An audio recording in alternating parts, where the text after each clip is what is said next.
अस्सलाम वालेकुम। आप देख रहे हैं जीएम नेशन फर्स्ट, हमारा सबसे पहला प्यारा पाकिस्तान।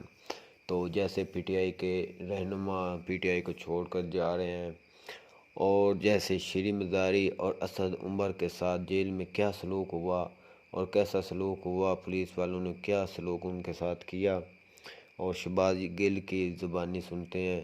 तो पहले सुनते हैं शहबाज गिल क्या इनके बारे में कहते हैं, तो उसके बाद अपना देते हैं वीडियो के बाद पॉइंट ऑफ व्यू। जी बिस्मिल्लाह रहमान रहीम।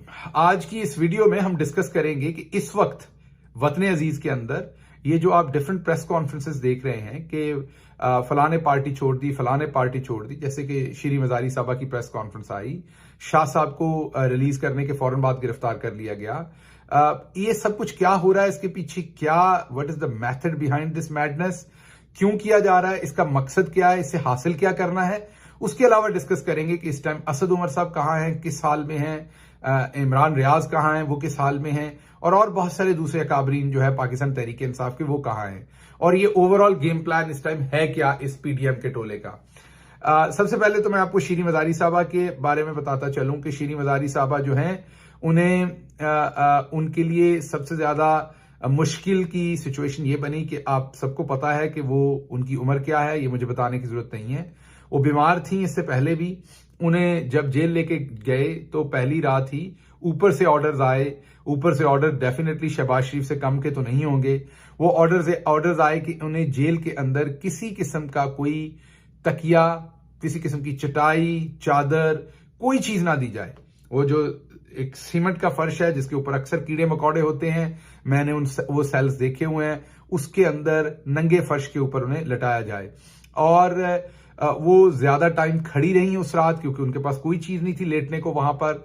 और उसमें उसके अंदर एक इंडियन टॉयलेट होता है, इंडियन बाथरूम होता है, और वो टॉयलेट जो है वो खुला होता है। 6x8 का सेल होता है जिसके अंदर ही आपने रहना होता है, और उधर ही वो बाथरूम होता है ओपन। तो वो ज्यादा टाइम खड़ी रही उसके अंदर, जिससे उनके पांव सूज गए, स्वेलिंग हो गई उनके पांव के ऊपर, जिससे उन्हें बुखार हो गया।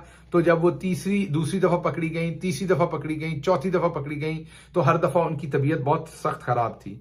जब वो तीसरी दफा पकड़ के वापस गई इस हवालात में, सेल में, तो उन्होंने वहां पर मौजूद लोगों से रिक्वेस्ट की कि उन्हें किसी किस्म की कोई कुर्सी दे दी जाए, ताकि वो, वैसे तो जमीन पर बैठने की जगह नहीं है वहां, तो वो कुर्सी पर बैठ सकें, कोई पुरानी नई कोई भी कुर्सी दे दें। जानबूझकर उन्हें एक ऐसी कुर्सी दी गई जो टूटी हुई थी। जब वो उस पर बैठी तो वो कुर्सी टूट गई और वो गिरी बहुत बुरी तरह से, जिससे उन्हें चोटें आई, उनकी तबीयत मजीद खराब हो गई। फिर उन्हें उनके बच्चों के बारे में धमकियां दी गई, उन्हें उनके बच्चों को नुकसान पहुंचाने के बारे में धमकियां दी गई, और फिर उनसे ये स्टेटमेंट जो है वो ली गई। बड़ी बदकिस्मती की बात है जो कुछ हुआ है। वो एक बहादुर औरत है, हम सब उनका बड़ा एहतराम करते हैं, वो हमारी बहन है, हमें पता है कि वो एक बहादुर खातून है, और हमें पता है कि कितना उन्हें मजबूर करके, कितना उन्हें उनके उनके शौहर का अभी इंतकाल हुआ था चंद महीने पहले, उन्हें किस तरीके से उनकी फैमिली ट्रेजेडी को बीच में लाके ब्लैकमेलिंग करके किस तरीके से उनसे ये स्टेटमेंट ली गई। अच्छा, उसके साथ साथ असद उमर साहब के साथ भी यही सलूक करने की कोशिश की जा रही है। उन्हें भी अडयाला जेल में एक सेल में रखा हुआ है, उनके ऊपर भी बहुत ज्यादा इस टाइम सख्ती है, उनको भी कोई किसी किस्म की सहूलत नहीं है। कोर्ट ऑर्डर के बावजूद उन्हें घर के खाने का और दूसरी चीजों का एक्सेस नहीं दिया जा रहा। इवन उनको दवाई का एक्सेस प्रॉपर तरीके से नहीं दिया जा रहा। उनकी सेहत भी अंदर खराब है, और उनसे भी एक ही डिमांड है कि आप ये प्रेस कॉन्फ्रेंस करें और आप चले जाएं, आपको छोड़ देते हैं। अभी जब मैं ये वीडियो रिकॉर्ड कर रहा हूं तो इससे थोड़ी देर पहले ऑनरेबल इस्लामाबाद हाई कोर्ट से फैसला आया है कि असद उमर साहब को रिहा कर दिया जाए। अब देखते हैं कि उनके साथ भी वही किया जाता है जो शाह महमूद कुरैशी साहब के साथ किया जा रहा है, क्योंकि असद उमर साहब को लालच भी दिया गया है कि अगर आप -1 कर देते हैं, मीन इमरान खान साहब से लातल्लकी कर देते हैं, तो फिर आने वाले सेटअप में हो सकता है आपको वजीर आजम बना दिया जाए या कोई और अहम जिम्मेदारी दे दी जाए। तो इसके बावजूद असद उमर साहब ने उन्हें दरखास्त की है कि वो ये नहीं करना चाहते, वो पाकिस्तान तहरीक इंसाफ के साथ ही सफर करना चाहते हैं, और जो कोर्ट फैसला करेगी वो उसको ओबे करना चाहते हैं। अब देखते हैं कि ये पीडीएम का टोला भी कोर्ट के फैसले को ओबे करता है या नहीं करता। उसके बाद शाह महमूद कुरैशी साहब के साथ भी यही किया गया। बहुत सारी खबरें फैलाई गई कि शाह साहब एक प्रेस कॉन्फ्रेंस कर रहे हैं। मलिका बुखारी की प्रेस कॉन्फ्रेंस का बताया गया कि 7:30 बजे शाम में, मैं कल की बात कर रहा हूं, कल 7:30 बजे शाम में प्रेस कॉन्फ्रेंस करके वो भी पाकिस्तान तहरीक इंसाफ से लातलगी कर देंगी। जो ये दोनों खबरें गलत हुई। वजह उसकी जमशेद चीमा साहब और मुसरत जमशेद चीमा साहब की बेगम है, सरगोदा में रहती हैं, जो उनकी पहली शादी है, उनके थ्रू उन्हें मजबूर किया गया, उन्हें ब्लैकमेल करने की कोशिश की गई, उनके बच्चों को, और उनसे ये स्टेटमेंट लेने की कोशिश की गई। इसी तरीके से जो फैज कमोका साहब हैं फैसलाबाद से, उन्हें भी मजबूर करके उनसे ये स्टेटमेंट ली गई। तो ये सारा, what is the method behind this all madness? Method ये है, ये राना सनाउल्लाह और टोले का मेथड ये है इसके पीछे कि तमाम जो मेन अकाबरीन है पाकिस्तान तहरीक इंसाफ के, उनसे पाकिस्तान तहरीक इंसाफ को खैराबाद कहलवा दिया जाए, वो तमाम छोड़ दें। जैसे ही वो छोड़ दें, इमरान खान को आइसोलेट कर दिया जाए, अकेला कर दिया जाए एक साइड के ऊपर, और उसके साथ साथ कैंगरू कोर्ट्स में से उनके खिलाफ जाली जो मुकदमे बनाए जा रहे हैं इस टाइम, उनमें से किसी में से उन्हें नाअहल कर दिया जाए। अब जब ये सारे अकाबरीन चले जाएंगे तो ना ये इलेक्शन लड़ेंगे पीटीआई से, इमरान खान को नाअहल करके उनको भी इलेक्शन ना लड़ने दिया जाए, और फिर अक्टूबर में इलेक्शन अनाउंस कर दिए जाएं और इलेक्शन करवा के इसी चोरों के टोले को दोबारा से हुकूमत में बिठा दिया जाए। ये पर्पज है, ये ऑब्जेक्टिव है। अब हम इसमें से एनालिसिस रन करते हैं, दोनों इमेजिन कर लेते हैं। पहली बात तो ऐसा होगा नहीं, इमरान खान अपने उम्मीदवार तमाम के तमाम खड़े करेंगे। अगर हमारे अब के उम्मीदवार आपने ले लिए तो उसके पीछे हमारे पास पहले से लिस्टें बनी हुई हैं, हमारे पास उम्मीदवार मौजूद हैं जिनको टिकट्स इशू किए जाएंगे। इमरान खान साहब ने बहुत पहले ये काम कर लिया था। आप नंबर 2 चॉइस हमारी ले लेंगे, हमारे पास नंबर 3 चॉइस मौजूद होगी, उस पर भी काम इमरान खान साहब ने बहुत अच्छे तरीके से करके रखा हुआ है, बहुत महीने पहले, क्योंकि हमें पता था कि आप ये करने वाले हैं।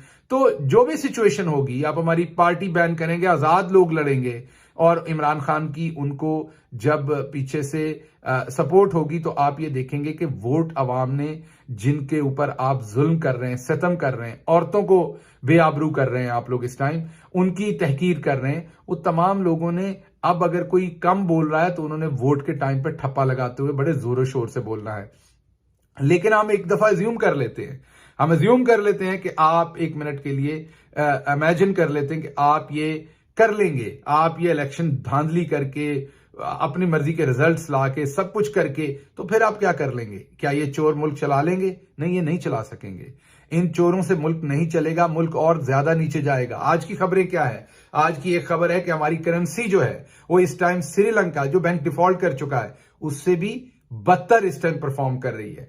और आज की दूसरी खबर यह है कि हमारे यहां महंगाई जो है वो श्रीलंका, जो बैंक डिफॉल्ट हो चुका हुआ है, बैंकरप्सी हो चुकी है वहां पर, वहां से भी ज्यादा महंगाई हमारे यहां हो रही है। लेकिन हमारी प्रायोरिटी क्या है? हमारी प्रायोरिटी यह है कि किसी तरह से शाह महमूद कुरैशी से पाकिस्तान तहरीक इंसाफ को से उनको अलग किया जाए, किसी तरीके से असद उमर को जुल्म करके, सितम करके, तंग करके उनको पाकिस्तान तहरीक इंसाफ से हटाया जाए, ताकि इमरान खान को आइसोलेट करके इलेक्शन करवा के इन चोरों को दोबारा से सीट पर बिठाया जाए। तो ये तमाम का तमाम प्लानिंग है। ये जितने भी लोग हमारे जा रहे हैं, जो मेन लोग जा रहे हैं, कुछ तो मौसमी परिंदे थे ना, जो आपको पता है कि शॉपिंग करने आए हुए थे पॉलिटिकल सीट की, उन्हें जिधर जो पार्टी ऊपर जाती नजर आती है वो भाग के उसमें चले जाते हैं। और बदकिस्मती हमारे पॉलिटिकल कल्चर की ये है कि ऐसे लोग सरवाइव करते हैं, ऐसे लोगों को पार्टीज भी मौका देती हैं, जो कि नहीं देना चाहिए, लेकिन ऐसे लोग होते हैं। जब अभी भी हमने टिकट्स दी तो कुछ ऐसे लोगों को यकीनन टिकट्स इस दफा भी मिली जो बिल्कुल मौसमी थे, अब वो भाग रहे हैं। तो एक तो वो लोग हैं, लेकिन जो हमारे मेन अकाबरीन जिनसे पार्टी चढ़वाई जा रही है, वो पूरे का पूरा मकसद इमरान खान को अकेला करना है, आइसोलेट करना है। अच्छा, अब दूसरी तरफ इमरान खान की स्ट्रेटेजी क्या है? इमरान खान की स्ट्रेटेजी इस पीडीएम टोले के खिलाफ आखिरी गेंद तक लड़ने की है। मैंने आपको बताया कि वो पहले से इस चीज को फोर्सी कर पा रहे थे कि ये किसी ना किसी तरीके से हमारे लोगों को या नाअहल करेंगे, या जाली एंटी करप्शन के पर्चे बनाएंगे, जाली एहतसाब के पर्चे बनाएंगे। तो इस सूरत में उन्होंने पहले से कोशिश ये की हुई थी कि वो किसी तरीके से पहले से अपने लिए थोड़ी सी स्पेस बनाएं, पहले से अपने लिए थोड़ी सी अपने उम्मीदवारान जो है उनकी नंबर 1, नंबर 2, नंबर 3, नंबर 4 जो चॉइसेस हैं वो लें, और उन्होंने उसके ऊपर काफी काम किया हुआ है। तो इसलिए कोई बहुत ज्यादा फर्क नहीं पड़ने वाला पाकिस्तान तहरीक इंसाफ को। इंशाल्लाह आप देखेंगे कि पाकिस्तान तहरीक इंसाफ जो है वो इलेक्शन में भी जाएगी, इमरान खान साहब अपने लोगों को इलेक्शन में उतारेंगे और अक्टूबर में जो ये बिल्ली छिछड़ों का ख्वाब देख रही है कि अक्टूबर में इलेक्शन करवा के सारे बड़े लीडर्स को साइड पे करके और इमरान खान साहब को अकेला करके तो ये इलेक्शन हरा दिया जाएगा, ये भी मुमकिन नहीं हो सकेगा। इसके साथ साथ जो दूसरी सिचुएशन है मुल्क की इस टाइम, अगर आप देखें, मैंने महंगाई की आपको बताई है, उसके साथ साथ जो दूसरी सिचुएशन है वो यही है कि पाकिस्तान तहरीक इंसाफ की आज एक कराची से एमएनए थी, वो उन्होंने मुल्क से बाहर जाने की कोशिश की, उन्हें ऑफलोड कर दिया गया जहाज से क्योंकि उनका नाम एग्जिट कंट्रोल लिस्ट में डाला गया। अभी इतला यही है कि जो ओवरसीज पाकिस्तानी हैं, जो बाहर पाकिस्तान तहरीक इंसाफ को सपोर्ट कर रहे हैं, उनके नाम भी एग्जिट कंट्रोल लिस्ट में, स्टॉप लिस्ट में डाले जा रहे हैं। और जो पाकिस्तान तहरीक इंसाफ के पाकिस्तान के अंदर टिकट होल्डर्स हैं, एमएनएज हैं, एमपीएज हैं, उनके नाम स्टॉप लिस्ट में डाले जा रहे हैं। मकसद यही है कि खौफ व हरास फैलाया जाए, उनको पार्टी से दूर किया जाए, उनको मजबूर किया जाए कि वो किसी ना किसी सूरत से पार्टी को छोड़ दें। अच्छा, इस सारे काम करने का अभी तक आखिरी बात मैं सबसे इंपॉर्टेंट चीज जो मैं आपसे करना चाह रहा था वो इमरान रियाज की थी। इमरान रियाज बिल्कुल हुकूमती कस्टडी में है, वो हुकूमत के पास हैं, लेकिन हुकूमत अदालत में, क्योंकि अगर वो कहेंगे हमारे पास है तो हुकूमत अदालत में फिर उन्हें पेश करना पड़ेगा, अदालत उन्हें छोड़ेगी क्योंकि वो एक सहाफी हैं। उनको आजकल उनकी तहकीर करने की कोशिश की जा रही है, उन्हें यूट्यूबर कह के। वो एक सहाफी हैं डेफिनेटली, और उन्होंने इस मुल्क में बहुत अच्छी सहाफत की हुई है, बड़े सालों से की हुई है।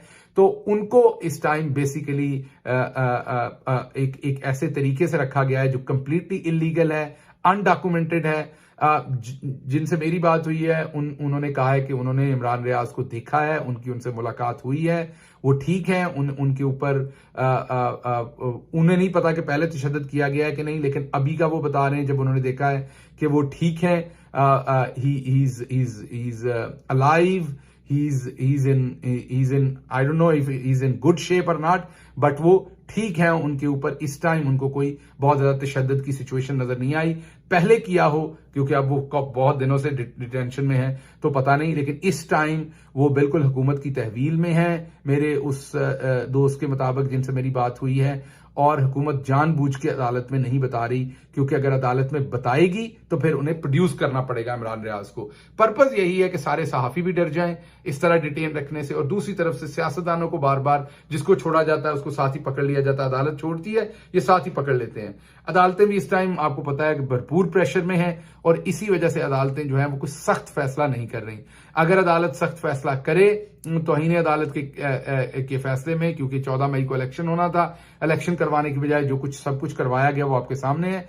अगर अदालत सख्त फैसला करे तो फिर मुमकिन है कि शहबाज शरीफ और इस पीडीएम टोले को घर जाना पड़े, और शायद सुप्रीम कोर्ट एक वाहिद अब इस टाइम फोरम है पब्लिक के पास, कौम के पास, जो ये एक्सपेक्ट कर रही है कौम के सुप्रीम कोर्ट को ऐसा फैसला लेगी जिससे कम अज कम पब्लिक की इन चोरों से, इन लुटेरों से जान छूटेगी।